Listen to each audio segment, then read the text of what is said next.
Once again, we have a missing side of a right triangle, so once again, we're going to use the Pythagorean theorem to solve for that. Okay, recognizing that that's my hypotenuse, which is across from the right angle.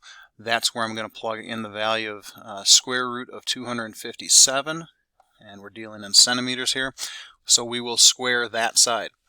The other two sides, we'll call that one a squared, or if you want to change it to x squared, that's fine. And then the other leg is 14, so we will take 14 squared. Those two things added together equals square root of 257 squared.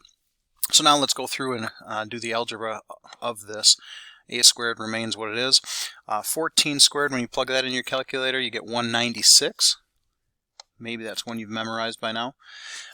Square root of 257 squared is 257. And so now I want to get the a by itself. So I'm going to subtract 196 away from each side. When I subtract 196 from this side, I'm left with a squared. When I take 257 minus 156 from the other side, I get 61. Okay, and so now I don't want a squared, I want a. So I'm going to take the square root of that side to get a.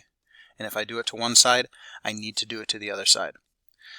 So in this case, a equals square root of 61. I try to break that down further if I can to the simplest form, but there's really nothing that I can break 61 down into.